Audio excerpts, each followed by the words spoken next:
अरुणाचल में चीन की गतिविधियों पर किरण रिजिजू का बड़ा बयान। बोले, बॉर्डर पर समस्या है, इसे गंभीरता से लेना चाहिए। केंद्रीय मंत्री और अरुणाचल प्रदेश से सांसद किरण रिजिजू ने भारत और चीन सीमा को लेकर बड़ा बयान दिया है।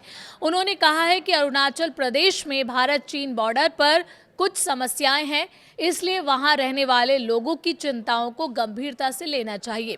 हालांकि उन्होंने उन खबरों को पूरी तरह खारिज कर दिया जिनमें कहा गया था कि चीनी सेना अरुणाचल प्रदेश में 60 किलोमीटर तक अंदर घुस आई है।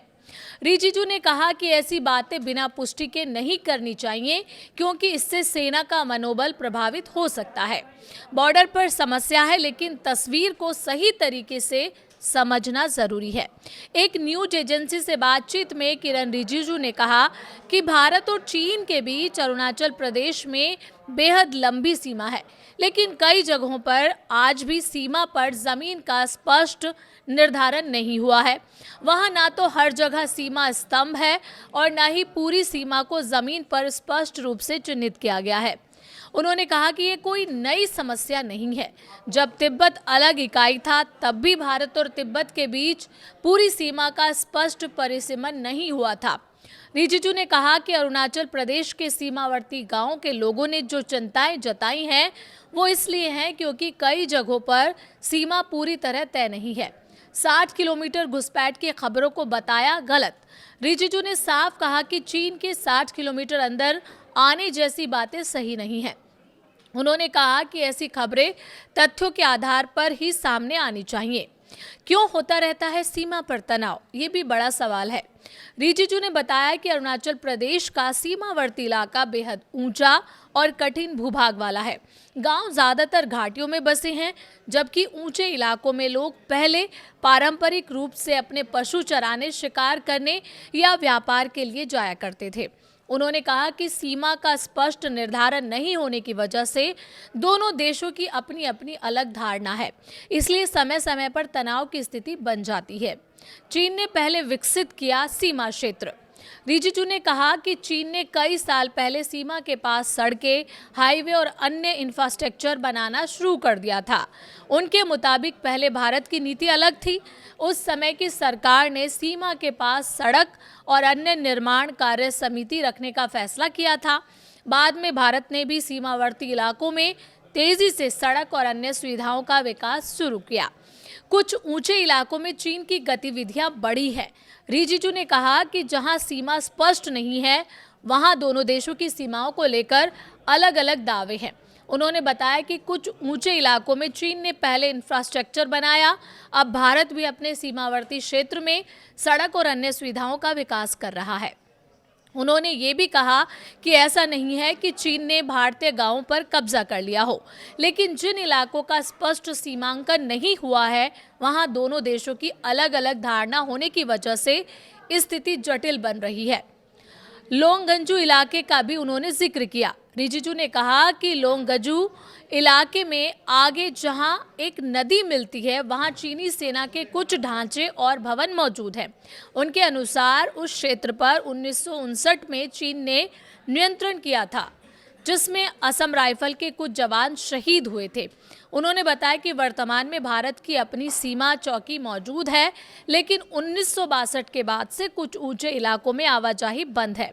उन्होंने कहा कि हाल के समय में टॉप रिज वाले इलाके में चीनी सेना की गतिविधियां बढ़ी हैं। इसी वजह से स्थानीय लोगों ने चिंता जताई है और इन चिंताओं को गंभीरता से लिया जाना चाहिए। अरुणाचल प्रदेश को लेकर भारत और चीन के बीच विवाद क्या है? दरअसल अरुणाचल प्रदेश को लेकर भारत और चीन के बीच लंबे वक्त से सीमा विवाद है। भारत पूरे अरुणाचल प्रदेश को अपना अभिन्न हिस्सा मानता है, जबकि चीन लगभग पूरे राज्य पर दावा करता आया है और इसे जंगनान यानी दक्षिणी तिब्बत कहता है। भारत चीन के इस दावे को पूरी तरह खारिज करता है।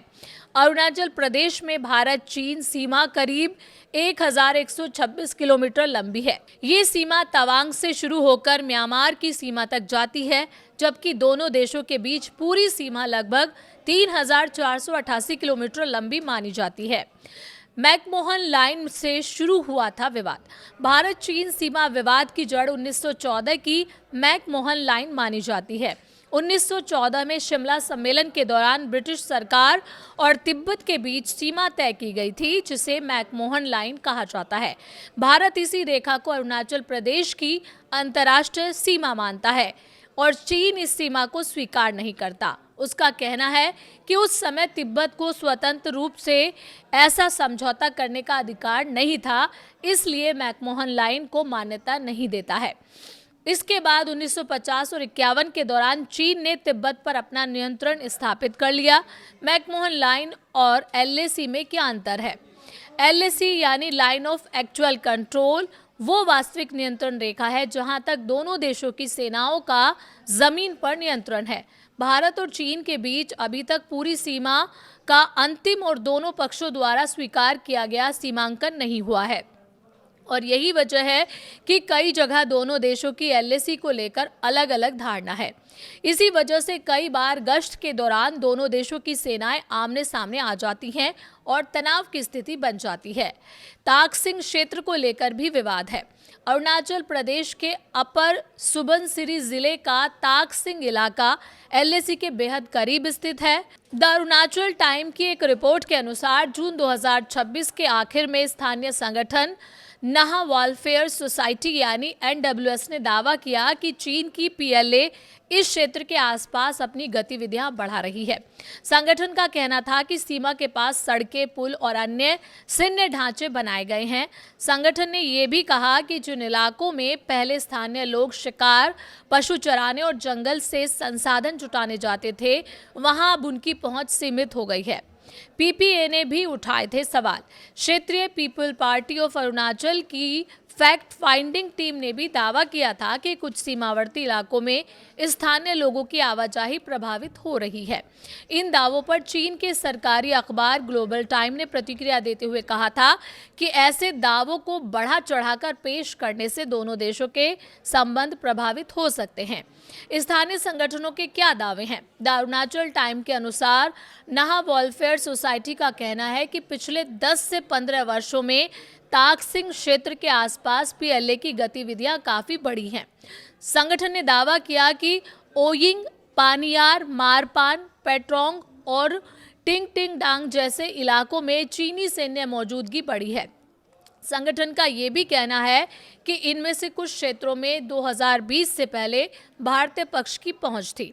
भारतीय सेना और विदेश मंत्रालय का पक्ष है कि भारतीय सेना ने चीन के नए कैंप या हालिया घुसपैठ से जुड़े दावों को आधारहीन बताया है। वहीं 11 अगस्त 2026 को विदेश मंत्रालय ने कहा था कि सीमावर्ती क्षेत्रों में शांति और स्थिरता बनाए रखना बेहद जरूरी है। विदेश मंत्रालय के प्रवक्ता रणधीर जायसवाल ने कहा कि भारत लगातार द्विपक्षीय बातचीत में सीमा से जुड़े मुद्दों को उठाता रहा है। उन्होंने ये भी कहा कि सीमा क्षेत्र की स्थिति का असर भारत चीन के व्यापक संबंधों पर पड़ता है।